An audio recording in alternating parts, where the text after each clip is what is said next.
Bonjour à tous, c'est le frère Zoulou là. Comme d'habitude dans les révélations, dans les mystères cachés de Père. J'ai fait récemment quelques vidéos, comme je l'ai dit précédemment dans une vidéo, sur les erreurs dans la Bible. Ça a touché beaucoup de gens, j'ai eu beaucoup d'appels, beaucoup d'emails, un peu partout dans le monde. Et croyez-moi, ça va toujours continuer.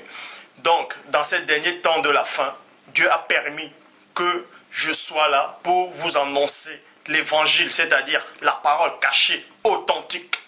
C'est donc le pourquoi, avec la permission de ce Dieu grand, glorieux et redoutable pour ses ennemis, que je vais donner l'enseignement. C'est-à-dire, l'Égypte antique est le véritable peuple de Dieu. Je vais vous le démontrer avec le Saint-Esprit de Dieu, le véritable Saint-Esprit que les apôtres ont reçu dans Jean 20, 22, où Yahushua soufflait sur eux en disant « Recevez le Saint-Esprit ». C'est donc le pourquoi.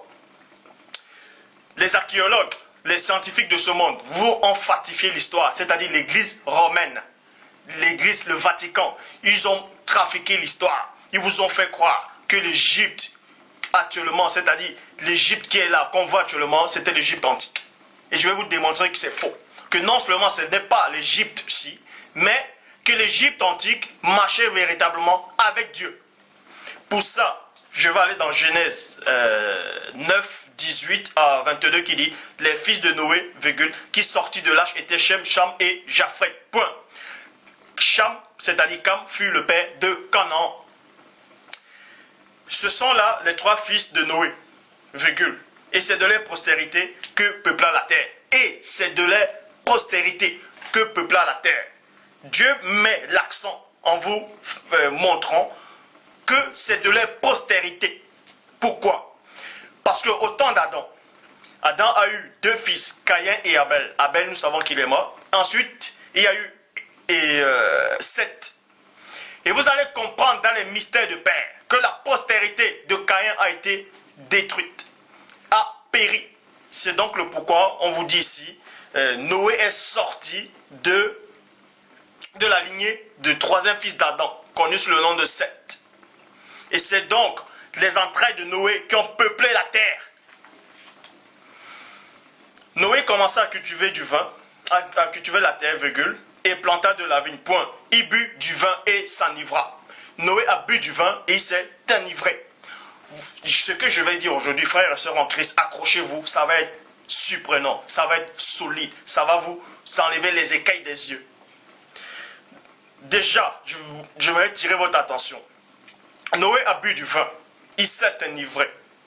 La parole de Dieu condamnait déjà le patriarche. La parole de Dieu a condamné Noé sur cet acte qu'il a accompli. Pourquoi? Quand vous lisez dans Proverbe 20, verset 1, dit ceci. Le vin est moqueur, virgule, les boissons fortes sont tumultueuses. Quiconque en fait l'excès n'est pas sage. Donc, la parole dans Proverbe 21 vous montre que Noé n'était pas sage. Parce qu'il a fait excès au vin. Il a fait l'excès du vin et il s'est enivré. Et se découvrit au milieu de sa tente. Point. Il s'est découvert, c'est-à-dire il a vu sa propre nudité. Il s'est découvert au milieu de sa tente. Parce qu'il était dans un lieu secret. Il était dans sa chambre. Vous allez comprendre que c'est un endroit, c'est-à-dire sa tente représentait sa maison, son intimité, sa chambre. Il était dans sa chambre. Il a bu, il s'est découvert.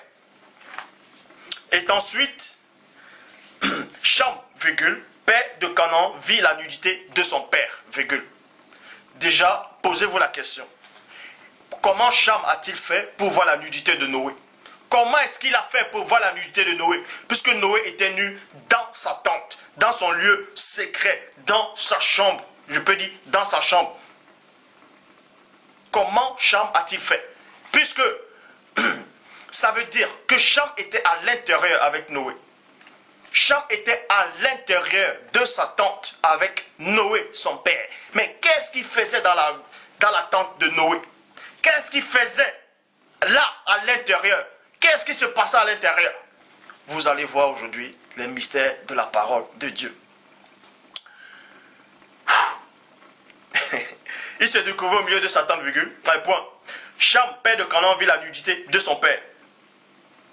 Et il le rapporta dehors. Et il le rapporta dehors à ses frères. Point. Il y a point. il a rapporté cela à ses frères dehors. Ça veut dire tout simplement que Cham aussi était à l'intérieur. Il a vu la nudité de son père. Ça veut dire qu'il a assisté à l'ivresse de son père.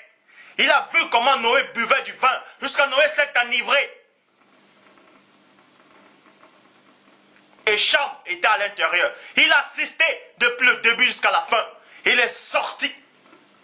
Donc, n'essayez pas de vouloir essayer de raisonner en disant non, il était sûrement hors de la tente. La tente était ouverte et il a jeté un œil, il a vu. Non. La parole de Dieu vous dit ici qu'il est sorti. Cham est sorti de la tente. Il allait rapporter cela à ses frères dehors. Ça dit qu'il était à l'intérieur avec Noé. Avant que Noé ne soit sous, Cham était déjà à l'intérieur. Mais qu'est-ce qui se passait? D'autres gens qui n'ont pas de connaissance, comme le Chorak et tout, ils vous disent que Cham a couché avec sa maman, c'était la femme de Noé. Ce n'est écrit nulle part. Jean 3,11. Nous disons ce que nous savons et on rend témoignage de ce qu'on a vu. Et dans le verset 24 à 25, dit ceci. Lorsque Noé se réveilla de son vin, Noé s'est réveillé de son vin, il l'a pris. Il a pris ce qu'avait fait son fils cadet. Noé a appris cela. Comment Noé a appris que son fils cadet avait vu sa nudité? Comment est-ce qu'il a appris? Il a appris cela. Ce n'est pas Dieu qui lui a révélé cela. Non. Ce n'est pas le Saint-Esprit qui lui a révélé cela. Parce qu'actuellement, Noé était en fraude par rapport à Proverbe. Donc, ce sont ses fils, ces deux fils qui ont révélé, qui ont dit cela à Noé. Ce qui s'était passé. Parce que Cham, c'est-à-dire Cam, allait rapporter cela à ses frères. Et ses frères sont allés le balancer. Dans la période où on vit, dans les derniers temps où nous vivons, on appelle ça la balance. Ils sont allés balancer Noé, le frère cadet. Parce qu'eux-mêmes, ils n'étaient pas assis dans les Écritures. Pourquoi? Parce que Proverbe 17, 9 dit, celui qui couvre une faute cherche l'amour, virgule. Celui qui couvre une faute cherche l'amour. C'était une faute que Cham avait commise en voyant la nudité de son père. Il allait remporter ça dehors. Ce n'est pas écrit qu'il s'est moqué de son père. Toujours est-il qu'il allait remporter dehors. Et ses frères sont allés le balancer. Ses frères auraient pu pardonner à les frères. Couvrir cette faute. C'est-à-dire en recherchant l'amour par rapport à les frères. Non, ils allaient le balancer. C'est pour ça que le Proverbe aussi les condamne en disant celui qui couvre une faute remporte l'amour. Mais ils ne l'ont pas fait. Et dans Romains 1, 30 dit, c'est-à-dire on parlait des gens qui marchaient selon la chair et non selon l'esprit. Et dans Romains 1, 30 dit, remporteur, médisant, impie. C'est-à-dire, quand vous lisez la suite, vous verrez, on les met dans le même panier. Et c'était des remporteurs, ils allaient remporter cela à Noé.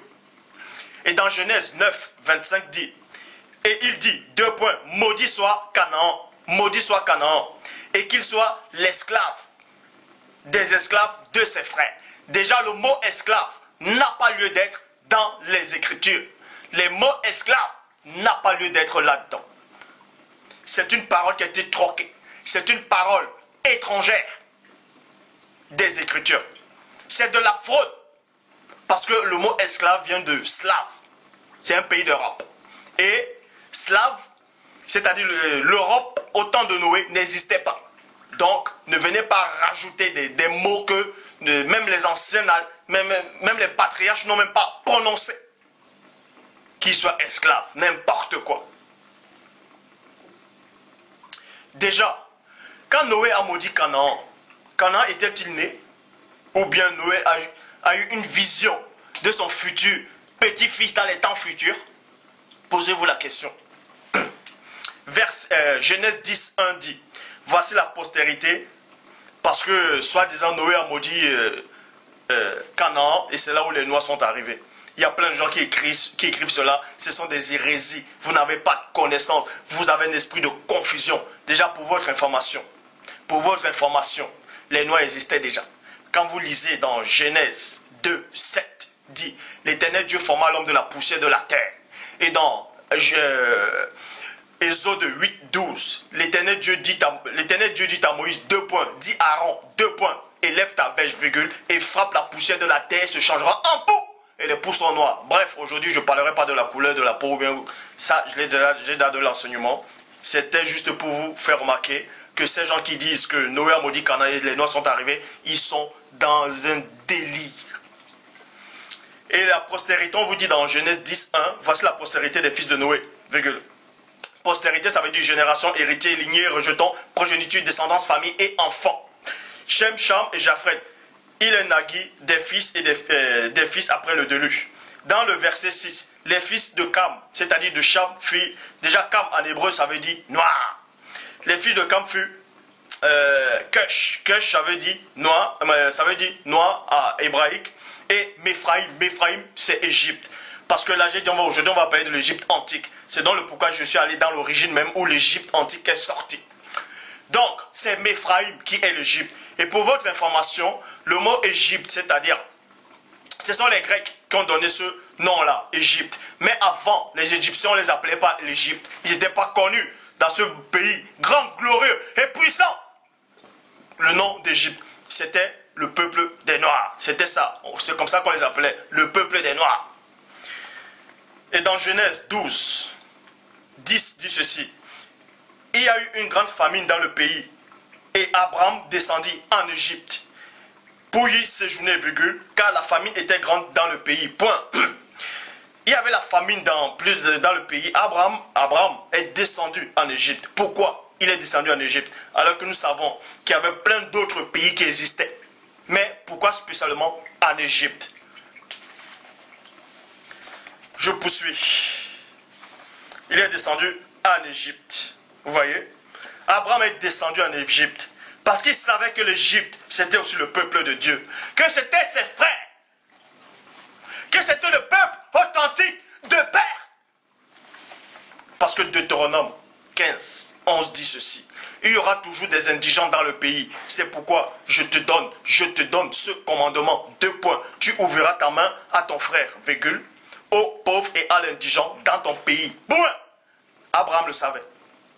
Divinement, en esprit, il le savait. Parce que la loi de Dieu est inscrite dans tout temps.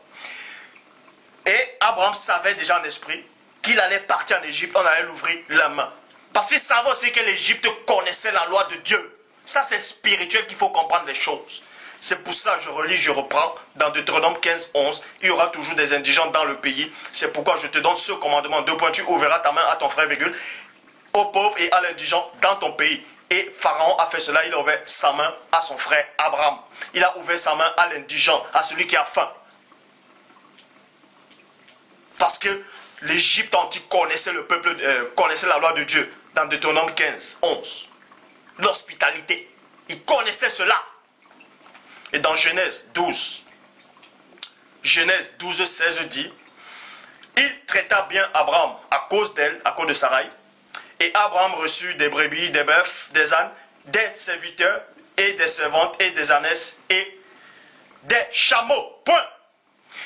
Donc, Pharaon a fait du bien à Abraham. Il a donné la richesse des brebis, il a donné beaucoup de choses à Abraham. Abraham, ça l'a réjoui le cœur. Et c'est pour ça, pourquoi Pharaon a fait cela? Pourquoi l'Égypte antique a fait cela à Abraham? Tout simplement parce que l'Égypte connaissait aussi la loi du Père. Dans Ésaïe 58, verset 7, qui dit, partage ton pain avec celui qui a faim, virgule, et fais entrer dans ta maison les malheureux sans asile. Abraham avait faim et Pharaon lui a partagé son pain avec Abraham. Parce que les pharaons, je le dis encore, je le répète, l'Égypte antique, c'est le peuple de Dieu qui connaissait la loi de Dieu. Dans Ésaïe 58, verset 7. Et dans le verset 9 dit ceci. Alors tu appelleras et l'Éternel répondra. Dès que tu auras fait du bien, dès que tu auras partagé ton pain avec l'indigent, avec celui qui a faim, avec ton frère qui est démuni, Dieu maintenant il dit, et alors tu appelleras et lui il va te répondre. On va dans Genèse 16, 11 qui dit, l'ange de l'Éternel lui dit, 2 points, c'est-à-dire à Agar. Agar c'était une Égyptienne. Voici, tu es enceinte et tu enfanteras un fils à qui tu donneras le nom d'Ismaël, car l'Éternel t'a entendu dans ton affliction. Remarquez, dans Ésaïe 58, verset 9, que Dieu dit, alors tu appelleras et l'Éternel te répondra. Pharaon a fait du bien, c'est-à-dire l'Égypte a fait du bien à Abraham, à l'indigent. Et maintenant, l'Égypte appelle Dieu en secours et Dieu répond. Parce que Dieu ne renie pas sa propre parole. Est-ce que vous comprenez? Comme je dis dans Genèse, dans Isaïe 58, verset 9, alors tu appelleras, l'Éternel te répondra. Agar a appelé et Dieu l'a répondu. C'est l'Égypte qui a appelé et Dieu a répondu. Et pour votre information, Joseph, c'est-à-dire le fils de Jacob, s'est marié avec la fille, je dis bien, avec la fille d'un prêtre égyptien. Joseph s'est marié avec la fille d'un prêtre égyptien. Dans d'autres versions des Bibles, il est écrit qu'il s'est marié avec la fille d'un gouverneur égyptien. Toujours est-il que Joseph s'est marié avec une égyptienne. Vous pouvez voir ça dans Genèse 41, verset 45. Genèse 45, 1 dit ceci. Joseph ne pouvait plus se contenir devant ceux qui l'entouraient. Point. Il s'écria 2 points. Faites sortir tout le monde. Et il resta personne avec Joseph quand il se fit connaître à ses frères. Point. Pourquoi j'ai pris ce verset? Tout simplement parce qu'il y a des gens qui sont autoproclamés apôtres, qui n'ont pas de connaissance, qui ont une fausse connaissance livresque, comme les Chorako et tout, des gourous que Dieu n'a pas envoyés. Ils disent que le peuple qui montre qu'ils étaient circoncis de chair, c'était le véritable peuple de Dieu. C'est donc le pourquoi Joseph a fait sortir ses frères, a fait sortir les Égyptiens, parce que les Égyptiens n'étaient pas circoncis. Or, la parole de Dieu me dit dans Jérémie 9, 25 à 26, « Voici les jours viennent, dit l'Éternel, où je châtirai tous les circoncis, qui ne le sont pas de cœur, néanmoins ils le sont de chair. » L'Égypte, il commence par l'Égypte, parce que Dieu vous déclare ici que l'Égypte est circoncis. Donc, en conséquent, l'Égypte fait partie du peuple de Dieu, parce qu'il connaissait la marque de la circoncision. C'était la marque qui montrait que c'était le peuple de Dieu. Il commence par l'Égypte, Juda, et Christ faisait partie de Juda, Édom et les enfants d'Ammon et de Moab. Maintenant, je vais dans Genèse 47, verset 6 qui dit « Le pays d'Égypte est devant toi, établis ton père et tes frères dans la meilleure partie du pays. » Point. Maintenant, Pharaon, c'est-à-dire Jacob, a quitté le pays où il y avait la famine. Il est arrivé en Égypte avec ses troupeaux, avec toute sa famille. Et Pharaon dit à Joseph, « Voici le pays d'Égypte est devant toi. Prends la meilleure partie du pays et dis à ton père de s'établir avec tes frères. » Ainsi de suite. Parce qu'il connaissait, l'Égypte antique connaissait l'hospitalité. Vous, quand vous immigrez, que ce soit aux États-Unis, que ce soit en Europe ou en France, quand vous prenez des appartements, on vous donne les appartements où? Dans des sous-quartiers, dans des banlieues, dans des cités.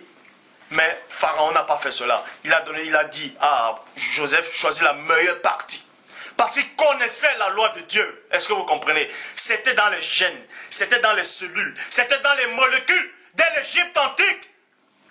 Cette connaissance du Dieu véritable, dont Yoshua, Hamashia, lui-même dit dans Jean 17,3, la vie éternelle est de te connaître.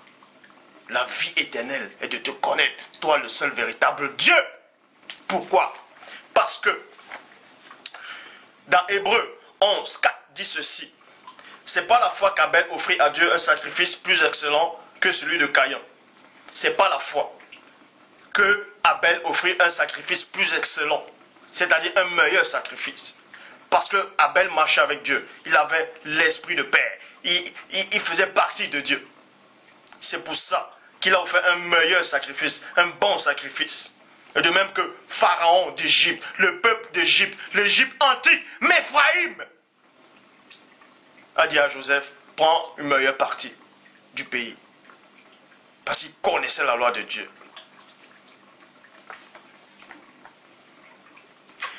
Genèse 47, verset 7 dit, Genèse 47, verset 7, Joseph fit venir Jacob, son père, et le présenta à Pharaon. Point. Et Jacob bénit Pharaon. Jacob a béni Pharaon. Et dans Ésaïe 14, Ésaïe 19, 19 dit ceci.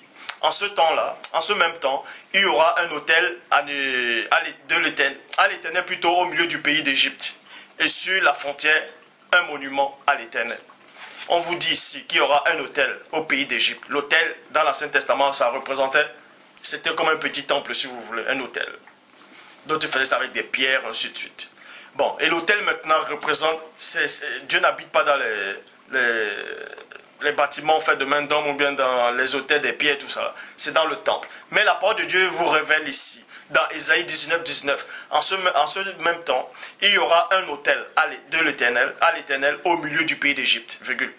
Et sur la frontière, un monument à l'Éternel. Verset 21. Et l'Éternel sera connu des Égyptiens. Et les Égyptiens connaîtront l'Éternel en ce jour-là. Pourquoi?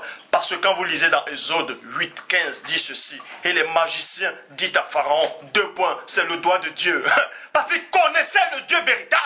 Remarquez, frères et sœurs en Christ, que les magiciens d'Égypte antique n'ont pas dit, c'est le doigt du Dieu des Hébreux, c'est le doigt du Dieu d'Israël. Non, c'est le doigt de Dieu. Parce qu'ils considéraient ce Dieu-là comme les dieux. Ils ont dit, c'est le doigt du Père. Ils ont connu le Père. Ils ont vu la marque du Père. Ils ont reconnu le Fils.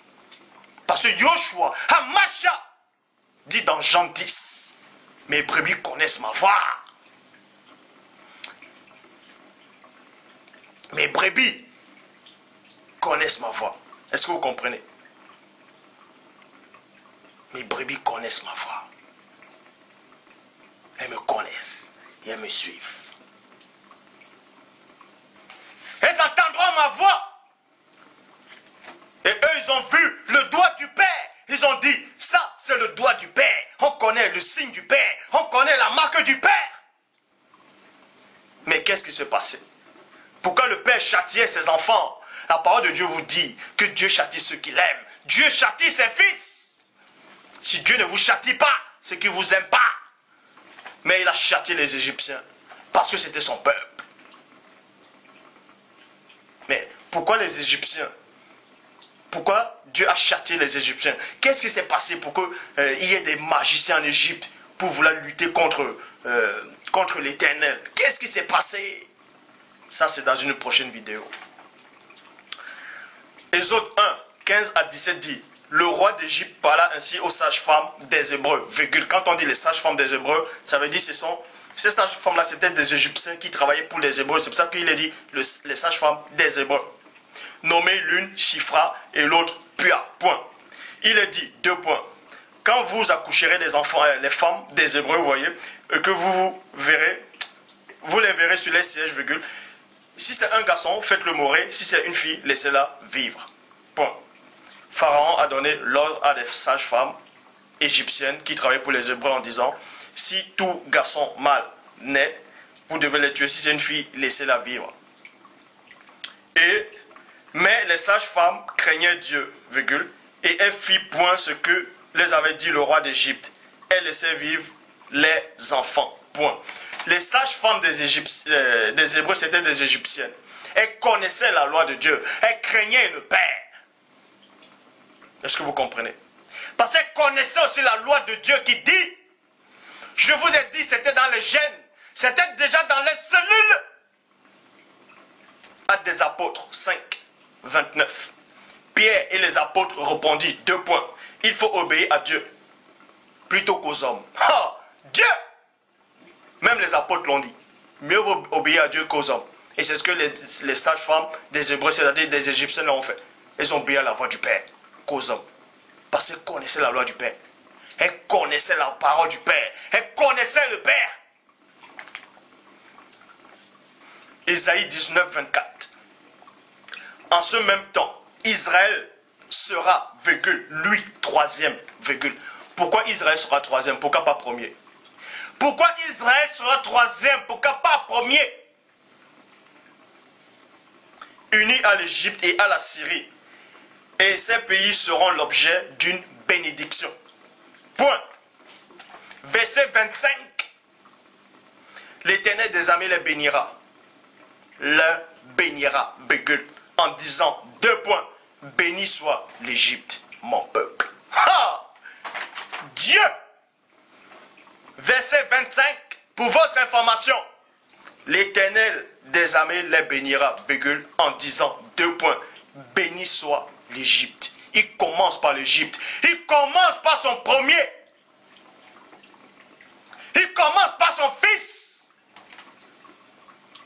Il commence par l'Égypte antique, par Méphaïm. L'Éternel des armées les bénira, virgule, en disant 2 points. Béni soit l'Égypte, virgule, mon peuple. Vous voyez, l'Égypte antique, c'est le véritable peuple de Dieu. Matthieu 2, 14. Joseph se leva, prit de nuit le petit enfant, c'est-à-dire Joshua, et sa mère, et se retira en Égypte. Point. Pourquoi il s'est retiré en Égypte? Tout simplement parce que Proverbe 22, 3 dit ceci: l'homme prudent voit le mal et il se cache. Joseph, et c'est un homme prudent, il a vu le mal, il a vu l'épée d'Hérode. Il s'est caché dans un lieu sûr, dans un lieu où il y a la sécurité, parce qu'il savait que la parole de Dieu dit: ne trahis pas le fugitif. Et il savait aussi que ses frères d'Égypte ne pouvaient pas le trahir, ne pouvaient que le protéger. Est-ce que vous comprenez? Et maintenant, dans Psaume 87, verset 4, je proclame l'Égypte et Babylone parmi ceux qui me connaissent. Voici le pays des Philistins, Tyr, avec l'Éthiopie, est dans Sion. C'est dans Sion qu'ils sont nés. C'est dans Sion qu'ils sont nés. Dieu vous dit, si il proclame que l'Égypte est née dans Sion. Et Romains 11, 26 dit: le libérateur viendra de Sion, virgule. L'Égypte est née à Sion et le libérateur vient de Sion. Est-ce que vous comprenez le mystère? Est-ce que vous comprenez le mystère? Quand on vient traduire les Bibles maintenant, on vous dit dans Jean 4 que le salut vient des Juifs. Le salut vient des Juifs. La parole de Dieu me dit ici que le libérateur vient de Sion. Et l'Égypte est née à Sion. L'Égypte antique, le véritable peuple de Dieu. Vous avez abandonné la coutume de vos ancêtres, c'est-à-dire des patriarches. Vous avez renié le Dieu véritable. Vous priez les faux dieux, vous priez Baal, vous priez des fausses divinités que les patriarches n'ont pas connues, que les prophètes de l'ancienne alliance n'ont pas connues. Souvenez-vous ce que Joshua a dit à la femme samaritaine: vous adorez ce que vous ne connaissez pas. Vous adorez ce que vous ne connaissez pas. L'Égypte antique est le véritable peuple de Dieu. Ce n'est pas cette Égypte qu'on vous présente actuellement. Cette Égypte corrompue. Cette Égypte qui a été séduite par un Dieu lunaire. Par une divinité lunaire. Toute l'Afrique antique connaissait le Dieu véritable. On vous a présenté un faux Dieu. On vous a présenté des divinités lunaires. Vous avez renié le Dieu.